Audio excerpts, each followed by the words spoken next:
बिस्मिल्लाहिर्रहमानिर्रहीम। अस्सलाम वालेकुम। प्रोग्राम इख्तिलाफ राय के साथ मैं इफ्तार काज़मी। आसफ को जब इक़्तिदार से निकाला गया था तो आम तासुर यही था कि उनको इक़्तिदार से इसलिए निकाला गया है कि वो पॉपुलर नहीं है, और अगर वो हुकूमत में रहे तो आने वाला इलेक्शन वो नहीं जीत सकेंगे। तो उनको इक़्तिदार से निकाल कर उनके मुखालफिन को हुकूमत थमा दी गई है। तो अब ये सारा मलबा उन पर गिरेगा जो कुछ ख़ास अब कर चुके हैं। महंगाई, मईशत की ख़राबी, ये सारे मलबे जो है वो आने वाली हुकूमत पर गिरेंगे और वो उन मलबों को उठाए फिरेगी। और ख़ास अब जो है वो 1 साल 1.5 साल में नहा धोकर नीट क्लीन होकर और दोबारा इक़्तिदार में आ जाएंगे। तो आम तासुर यही था कि हाँ साहब को क्लीन करने के लिए, क्लीन चिट देने के लिए उन्हें इक़्तिदार से मसरूई तौर पर निकाला गया। लेकिन बाद में कहानी बिल्कुल डिफरेंट हो गई। और आज अगर आप देखें तो कहानी ये है कि इमरान खान प्रोजेक्ट के जितने किरदार हैं, जितने मुसन्नफ़ हैं, वो सब एक दूसरे के साथ गुथम गुथा नज़र आते हैं। जनरल फैज़ हमीद, जनरल कमर जावेद बाजवा, इमरान खान खुद, उनकी अहलिया और इस तरह के बहुत से किरदार आपको नज़र आता है कि जो एक पेज पर कभी थे वो अब सब गुथम गुत्था है और एक दूसरे के बाल नोच रहे हैं, एक दूसरे के गिरेबान नोच रहे हैं, कपड़े फाड़ रहे हैं, एक दूसरे को गंदी गालियां दे रहे हैं, एक दूसरे की ऑडियो वीडियो रिलीज़ कर रहे हैं। अगर आप सोच रहे हैं कि सब कुछ ऐसा ही है तो ऐसा बिल्कुल नहीं है।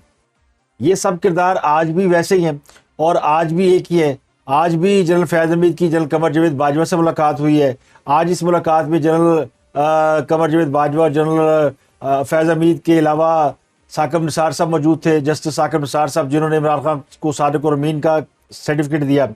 और फिर वहीं पे मौजूद थे असद उमर साहब, जो कि पीटीआई के सेक्रेटरी जनरल है, जो कल एक ट्वीट करके कह रहे थे, जिन्होंने भी चंद मिनट पहले एक ट्वीट किया और ये कहा जी कि जनरल बाजवा साहब जो है उन्होंने वो किरदार अदा किया जो कोई दोस्त भी नहीं अदा कर सकता था। तो इस तरह के बहुत से किरदार आपको नजर आएंगे। तो इमरान खान प्रोजेक्ट के सारे किरदार एक ही छत तले आज मौजूद थे। ये कैसे हुआ, इसमें क्या क्या चीज़ें थी, वो आपको साथ शेयर करेंगे। ये बड़ा दिलचस्प है, इसकी पूरी कहानी आपको बताएंगे। लेकिन कुछ और जिक्र कर लें सियासत का और सियासी वाक़यात का, फिर आगे आपको बताएंगे कि ये सब क्यों इकट्ठे थे और क्या मामला था। पंजाब के अंदर बड़ी दिलचस्प लड़ाई जारी है। पंजाब में एक है वड्डा चौधरी, एक है छोटा चौधरी। वड्डा चौधरी इस वक्त प्रिविलेज है और छोटा चौधरी मोनो सलाई है। वैसे तो बहुत बड़े चौधरी साहब भी हैं जो इन दोनों से बड़े हैं, लेकिन वो बहुत बड़े हैं और इतने बड़े हो गए हैं कि अब वो बोर्ड के दरख्त की तरह सिर्फ छाँव दे सकते हैं, इसके अलावा और कुछ नहीं कर सकते। तो उन्हें आप साइड लाइन पर रखें। असल किरदार है चौधरी प्रिविलेज का, उनके बेटे मोनो सलाई का। प्रिविलेज की आंखों में फिर भी शर्म हया है, या वो एहतियात करते हैं या उन्हें माजी में हाथ लगे हुए हैं या वो स्टैब्लिशमेंट को अच्छी तरह जानते हैं। तो उन्होंने अपनी एक हदूद कयूद लिमिट रखी हुई है और उसमें रहते हुए भी अपने दोस्तों के साथ भी उलझ पड़ते हैं और अपने मुखालफिन को भी खरी खरी सुनाते हैं। लेकिन जो छोटा चौधरी है उन्हें तो लत्ती चढ़ी ला देती है। वो बिल्कुल यानी वो समझता है कि स्टैब्लिशमेंट जो है वो हमारे दर की मरहून मिन्नत है और जब चाहेंगे हम उन्हें ठोकर में उड़ा के रख देंगे। क्योंकि उसने देखा है कि स्टैब्लिशमेंट उनके बाप से मिलती थी, उनके मामू से मिलती रही है और स्टैब्लिशमेंट के लोग आके उनसे किस तरह इक़्तिदार में रहने के लिए या लाने के लिए उनके साथ साजबाज करते रहे हैं। उसने जनरल मुशर्रफ को भी अपने दर अक़दस पे हाज़िरी देते हुए देखा है और भी जनरलों को हाज़िरी देते हुए देखा है। फिर जनरल फैज़ हमीद, जनरल बाजवा, बहुत से लोग उनसे मिलते रहे हैं, मुलाकातें होती रही हैं। फिर उन्होंने आसिफ अली जरदारी जैसे कदावर सियासतदान को वहाँ झुकते हुए देखा है। शहबाज शरीफ को एक तवील अरसे के बाद नाराज़गी होते हुए भी उनके दर अक़दस पर सजदा बोजी करते हुए देखता है। तो उसकी तो फिर आंखें आसमान पर, कहते हैं ना, अखा चढ़ जाती है ना, फिर दिमाग 7वें आसमान पर पहुंच जाता है। तो छोटा चौधरी जो है उसको लत्ती चढ़ी कोई नहीं, वो सीधी सीधी तड़ियाँ करा रहा है। उसका सीधा सीधा फंडा है कि इमरान खान के साथ रहना है और अगर इमरान खान के साथ रहेगा तो माल कमाएगा, वरना कुछ नहीं है। माल कमाने के रास्ते मोनो सलाई से ज़्यादा किसी को नहीं आते। अच्छा, बड़े चौधरी साहब को या जो वो है बाकी के जो लोग हैं चौधरी ख़ानदान के, वो फिर भी एहतियात करते हैं कि कोई ऐसा लफड़ा ना हो जाए, कोई ऐसा काम ना करे जिसकी कोई भिनक बाहर निकल जाए और उनकी सियासी साख को नुकसान पहुंचे। मगर छोटे चौधरी को इसकी परवाह नहीं है मोनो सलाई को। मोनो सलाई ने जनाब काम धंधा पकड़ा हुआ है और उसे पता है जब तक इमरान खान है और जब तक रहेगा तो हम कहानियां सुनाते रहेंगे। ये कहानियों पे बिलीव करता है, ये तो हम परस्त है, बात जल्दी मान जाता है, इसको कुछ समझ में आती नहीं है। दो बंदे उसके कान में कोई बात कर दे तो इमरान खान साहब उसी को लेकर चल पड़ते हैं। यानी ये लाई लग किस्म के इंसान है। उनका इमरान खान के बारे में तस्वुर ये है। कल खासम ने तड़ी कराई। खासम ने कहा कि प्रोवेज लाई ने अगर एतमाद का वोट ना लिया तो हम सारे इस्तीफा दे देंगे। और फिर एक रात को खबर चली, और वो खबर चली, मोनस इलाही ने कहा कि मेरे कुछ लोगों को वीगो डालो वाले उठा के ले गए हैं, उनको समझ में नहीं आती कि हमने पीडीएम के साथ नहीं जाना। फिर इमरान खान को वो टैग कर दी। इमरान को कहा देखिए जनाब, हमारे बंदे उठ रहे हैं और आप हमें कह रहे हैं कि हम असम्बली तोड़ देंगे, और अगर हम असम्बली टूट गई, हमारे हाथ से निकल गया सब कुछ, और हमने गवर्नर के कहने पे इत्तेमाद का वोट ले लिया, और खुदा ना हम हार गए, हुकूमत भी हाथ से चली जाएगी, नया इलेक्शन भी नहीं होगा, तो हमें तो बड़ी कुट पड़नी है। ये वीगो डालने वाले पंजाब में हमारी हुकूमत होते हुए हमारे बंदे उठा रहे हैं। तो इमरान खान साहब डर गए। इमरान खान साहब ने कहा ये क्या हो गया। इमरान खान साहब ने फौरन सलाह मशवरे शुरू कर दिए कि इसका मतलब है कि गिरफ्तारियों का सिलसिला शुरू होने लगा है, क्योंकि मोनस इलाही के बड़े कीमती बंदे उठाए जा रहे हैं। अब वो बंदे कौन थे वो भी आपको बताएंगे, लेकिन मोनस इलाही ने तासुर दे दिया कि उनके बड़े करीबी दोस्त को उठा लिया गया। और चूंकि इमरान खान साहब को शायद ये ख्याल था कि ये मोनस इलाही भी जहाज में बैठ के गए थे बाहर छुट्टियां मनाने के लिए क्रिसमस की, और लाखों डॉलर उनके आने जाने पर खर्च हुआ, जहाज इस त्यारे में वो गए थे। तो इमरान खान का ख्याल था शायद कि उसकी कोई तफ्तीश तहकीक हो रही है, और मोनस इलाही के कुछ सेठ किस्म के दोस्तों को पकड़ा गया जो बड़े बिजनेसमैन हैं।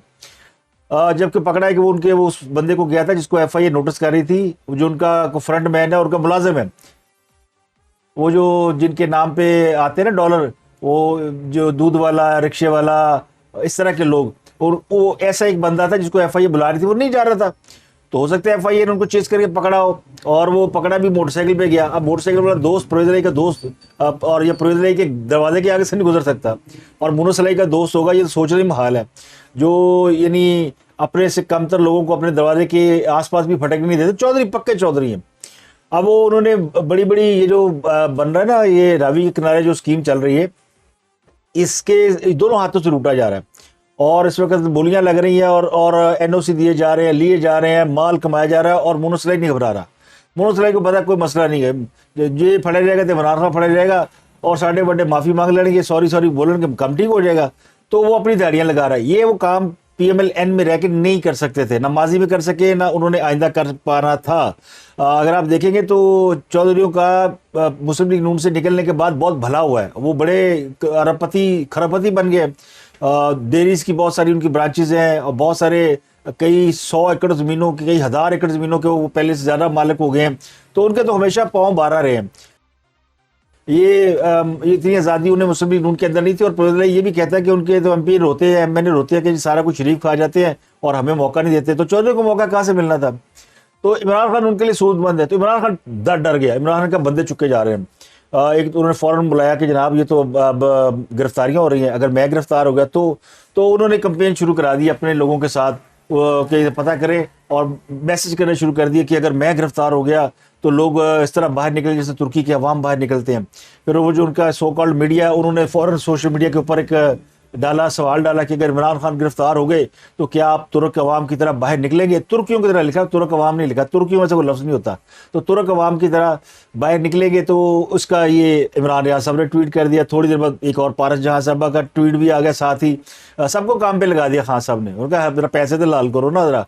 तो पारस जहां साहब ने ट्वीट किया कि क्या आपके ख्याल में इमरान खान 2/3 सीट हासिल कर लेंगे। कितने फीसद लोगों को यकीन है, 25% को, 50 को, 75 को, 100% को। इस सवाल पूछे जा रहे हैं। फौरन कंपेन शुरू हो गई, पूरा मीडिया हरकत में आ गया और जनाब टलियां खड़क गया, क्योंकि इतलात खान साहब के कान लाल हो गए कि मैंने फाड़ लेंगे। और इतलात भी है कि उनको ये जनवरी का महीना उनके लिए बड़ा खतरनाक है, उनको गिरफ्तार किया जा सकता है और अगले 2-4-5 दिनों में कर लिया जाएगा। ये एक तरफ तो ये तासुर। और फिर उसके बाद फिर हासम ने फौरन कह दिया कानूनी माहिरीन को कि नहीं हमने 9 को इतमाद का वोट नहीं लेना। चौधरी जो कह रहा है ना, चौधरी परवेज वो ठीक कह रहा है, कोई इतमाद का वोट लेने की जरूरत नहीं। किसी ने हमारा कुछ उखाड़ना है तो उखाड़ ले, पंजाबी कहते पुटना पुट लो। चौधरी ठीक कह रहा है, हमने नहीं समझिया तोड़नी। उन्हें पता कि अगर मैं पकड़ा गया और परवेज इलाही को नहीं छोड़ रहे, मोनस इलाही को नहीं छोड़ रहे, उनके बड़े अहम बंदे गिरफ्तार कर रहे हैं, हालांकि उनके राइडर को गिरफ्तार किया। वो सौदा भेजा परवेज इलाही के बेटे का। और मोनस इलाही जो है ना, वो समझे कि वो है उनसे 2 हाथ आगे। अब वो जो धमकियां लगा रहा है फौज को, एस्टेब्लिशमेंट को, तो वो इसी जोन में लगा रहा है कि कोई मसला नहीं, ज़्यादा से ज़्यादा क्या होगा, डांट पड़ेगी और हम माफ़ी मांग लेंगे और दूसरी तरफ चले जाएंगे। की फ़र्क पैदा है। अगर इमरान खान यूटर ले सकता है 10,000 तो हम 2-4 भी ले सकते हैं। तो ये, लेकिन जब तक इमरान खान के साथ रहेंगे, पंजाब में हुकूमत रहेगी, तो पाँव 12 है, इतना माल कमा लेंगे कि फिर उसके बाद किसी भी एमएनए एमपी को पैसे देकर खरीद लेंगे। पैसा ही चाहिए होता ना इनके ख्याल में, तो खरीदो फरोख्त हो सकती है। एक तो कहानी ये है। एक बीच में छोटा सा टोटा 5 मिनट 28 सेकंड की एक वीडियो के बारे में टल्लियां खड़काई जा रही हैं सोशल मीडिया के ऊपर, बेल आइकॉन टक टक टक लग रहे हैं जनाब, एक वीडियो आ रही है 5 मिनट 28 सेकंड की, किसी एमएनए की वीडियो को, खातून एमएनए है, पता नहीं है कि नहीं है। अब ये पाकिस्तान के अंदर ये इस तरह की चीज़ें तो है ना कि ऑडियो वीडियोज़ का ज़माना है और उसका शोर होगा है। और हैकर्स आजकल वीडियोस इस तरह निकाल रहे हैं जिस तरह शेयर मार्केट में शेयर निकाले जाते हैं, शेयर का भाव निकाला जाता है। और रिस्पांस ठीक हो तो शेयर भेज दो, अगर रिस्पांस ठीक नहीं तो फिर चैप्टर क्लोज। तो इससे पहले भी बहुत सारे लोगों के बारे में कहा गया कि उनकी ऑडियो वीडियो पेंडिंग पड़ी है, आने वाली है, बस आई गई और बस काम हो गया सीधा। शेर रशीद की एक वीडियो वायरल है। शेर रशीद से आजकल तो वो कह रहे हैं ना कि न मैं किसी के दिल का सुकून न किसी के दिल का कराऊं, वो उम्मीद हार बैठे हैं। उन्हें ना कहीं से खैरात मिल रही है, ना ज़कात मिल रही है, ना कहीं से लिफ्ट मिल रही है। सारी ज़िंदगी जिनके सर पे सियासत की उन्होंने ठुकरा दिया है। और वो कल दावा कर रहा था उमर चीमा अपने व्लॉग में कि आजकल तो इमरान खान और पीटीआई के जितने लोग हैं इनका फ़ोन जो है मेजर से ऊपर कोई नहीं उठाता। यानी वो कहानियाँ मुक गई है कि कोई जनरल साहब फ़ोन चुकड़ गया, जी सर करेंगे, वो मुक गया। तो हालत ये हो गई है कि कैप्टन मेजर से ऊपर कोई फ़ोन नहीं उठाता और वहाँ से कोई जवाब नहीं मिलता। तो बेचारा शेर रशीद क्या करेगा, वो फिर शेर सुना के गुजारा कर रहा है और हरीम शाह उसकी वीडियो चला गुजारा कर रही है। मुराद सईद के बारे में मैंने आपको खबर दी थी कि मुराद सईद के बारे में कैमरे ने दावा किया था कि वो रुपोश है, वो यानी डरे हुए हैं और वो अपनी जान बचाए फिर रहे हैं। वो मंजर-ए-आम पर आ चुके हैं और लगड़ाते हुए हैं, पता नहीं उनकी टांग को क्या हुआ है। गोली तो वैसे खासा वजी सी, लेकिन वो फिर कहते हैं ना दिल को दिल की राह होती है, तो फिर शायद दुख तकलीफ वहाँ पे उनकी टांग में हो रही है। तो बेचारे लगड़ाते हुए मंजर-ए-आम पर आ चुके हैं। और ये उनके बारे में जो शुबा था ना कि वो शायद उठा लिए गए, तो उठाए नहीं गए बल्कि वो कहते इधर उधर सी, तो फिर एंट्री उन्होंने पाती दोबारा। इसके अलावा खैबर पख्तूनख्वा में गोलियां चल गई और बड़ी गोलियां चली, और ये इतनी ऐसी गोलियां चली हैं कि जिसने पूरे पाकिस्तान के अवाम के दिलों पे गोलियां चल रही हैं।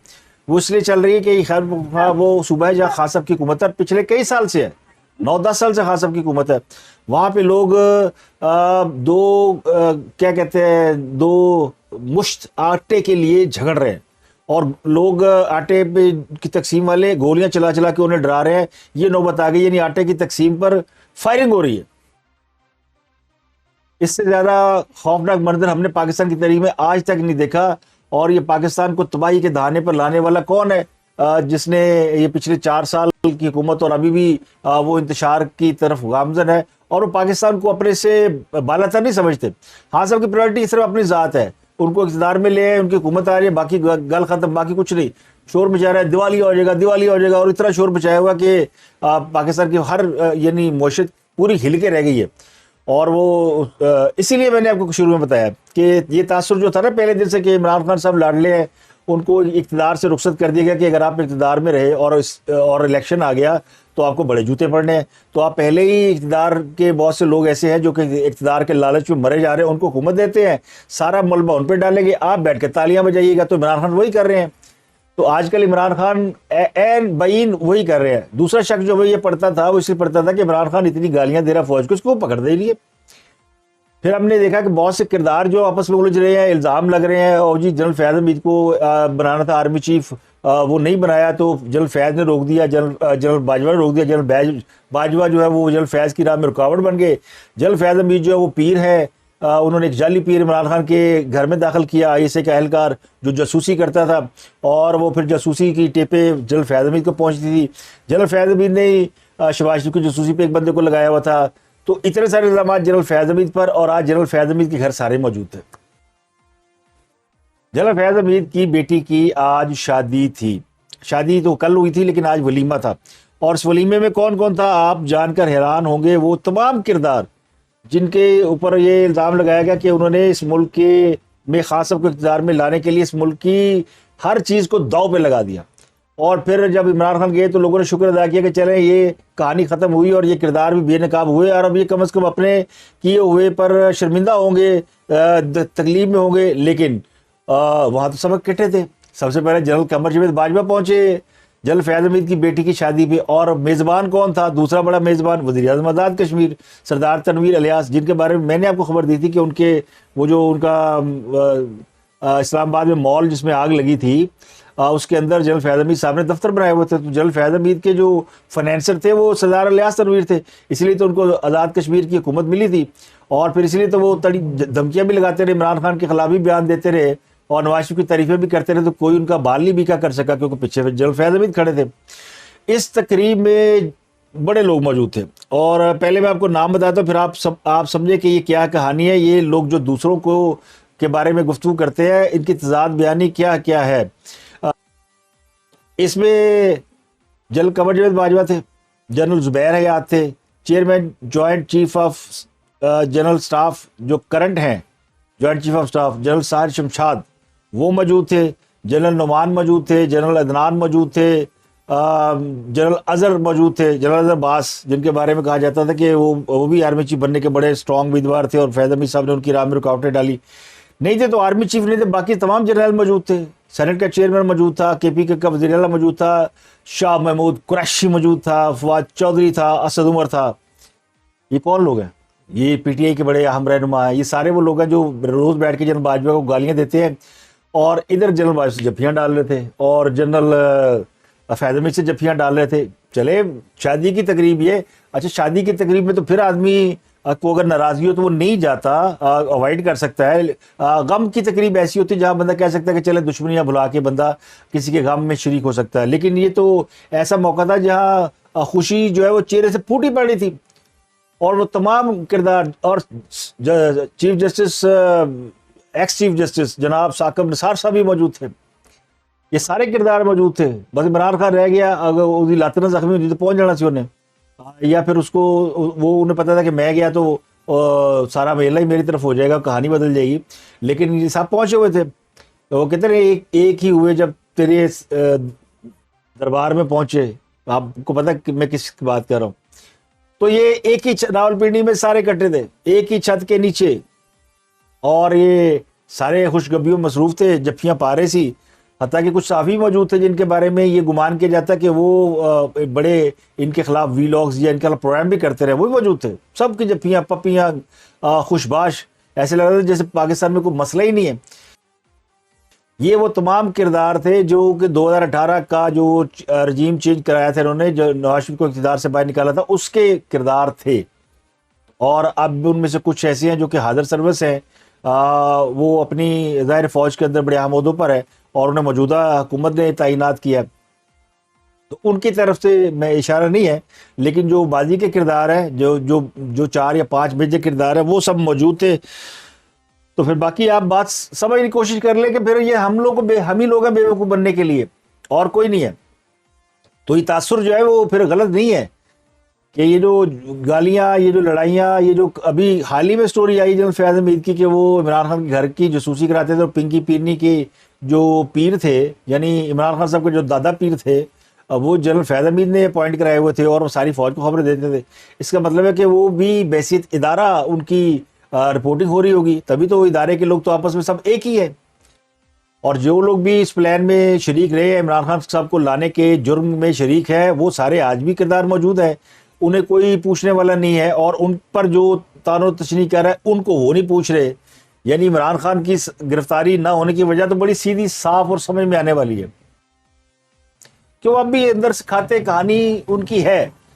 हर कोई अपनी टिप्पणी लेके आता है कि जनाब अब उनको लिफ्ट नहीं मिल रही, अब ये नहीं हो रहा, वो नहीं हो रहा। लेकिन आप देखें, इसका इमरान खान को सबसे ज़्यादा फ़ायदा हुआ है इक़्तिदार से निकाले जाने का। अगर किसी को फ़ायदा हुआ है, इमरान खान को हुआ है। नुकसान हुआ है तो फ़ौज की साख को हुआ है, लेकिन फ़ौज को भी इसकी परवाह नहीं है। तो इसका मतलब है कि वो at any cost Imran Khan को दोबारा फिर हुकूमत में देखना चाहते होंगे। वो चाहते होंगे कि इमरान खान जो है वो दोबारा इलेक्शन इतना पॉपुलर हो जाए कि वो इलेक्शन जीत जाए, बाकी उन्हें लम्बे पा दे। इसलिए सवाल पूछे जा रहे हैं 2 तिहाई अक्सरियत। एक और अहम किरदार मौजूद थे, जनरल आसिम बाजवा साहब। वो पुलिस का नाम लेना होना था। जनरल आसिम बाजवा साहब भी मौजूद थे, बैरिस्टर सैफ भी मौजूद थे, KPK की हुकूमत के जो तर्जमान है। तो बड़े किरदार मौजूद थे। वो शायद तस्वीरें और आएंगी तो आप देखिएगा तो आप खुद समझ जाए कि जनाब तू रौला पाई जा, बिचों बिच खाई जा। अब ये कहानी आपने खुद अनर्थ करनी है, खुद इसके ऊपर अपने ताने बाने मिलाने हैं। मैं अभी इस पर कोई तबसरा तजिया नहीं कर सकता। मेरी सुई वही अटकी हुई है कि इमरान खान को इक़्तिदार से निकाला गया था, तो इसलिए निकाला गया था कि इसको दोबारा उन्होंने हीरो बनाना था। वो हीरो बन चुका है और वो हीरो बन के अब सबके गले पड़ा हुआ, गिरेबान पड़ा, और मौजूदा हुकूमत में इतनी सकत नहीं है, मुकाबले तो कोई पहलवान ही नहीं का। ये जो मौजूदा हुकूमत है ये इमरान खान का मुकाबला नहीं कर सकती। इमरान खान फास्ट बॉलर है, बड़ी तेज बॉलिंग कर रहा है। एक ही बंदा जो इमरान खान को खेल सकता है और वो है नवाज शरीफ, और वो जब तक वापस नहीं आएगा ये कहानी वैसे की वैसी रहेगी। उन कहानियां, जी मरीम नवाज को बना दिया सीनियर नायब सदर, तो पार्टी के लोग नाराज हो रहे हैं कि जनाब ये क्या किया। पार्टी कौन सी है भाई? पार्टी है ही नवाज शरीफ, ये बाकी तो सब जो है वो मियाँ मिट्ठू है। और ये तो सिर्फ वो तोते हैं जिन्होंने जो इक़्तिदार में नहीं थे तो गोटो गोटो में पड़े रहते थे, जब इक़्तिदार में आए तब भी गोटो गोटो में पड़े हुए हैं। इनके पल्ले कुछ नहीं है जनाब। कहते थे कि इमरान इतना डिस्कस करो गुड और बैड कि वो लोगों के जहन दिलो दिमाग में बस जाए, और आपको कहानी सुनाए कोई उनके बारे में सच्ची भी, तो लोग कहें कि ना आप झूठ बोल रहा है, बंदा झूठ मारता है। तो ये अभी तक की सारी कहानी जनाब, मैं और आप जब भी उनके बारे में हकायत बताएंगे लोग कहेंगे झूठ बोलता है, और वो झूठ पे झूठ बोलेगा तो लोग कहेंगे इससे नेक आदमी कोई नहीं है। इतना आसान सा फार्मूला था, इतनी आसान सी तकरीब थी, किरदार सारे आपके सामने है, प्लॉट आपके सामने है, गोली मारे नेटफ्लिक्स को, इससे अच्छी दास्तान क्या हो सकती है। बैठ के इस कहानी के ताने बाने जोड़े। मुझे दीजिए इजाज़त, अपना गिरदोनवा के लोगों को बहुत ख्याल।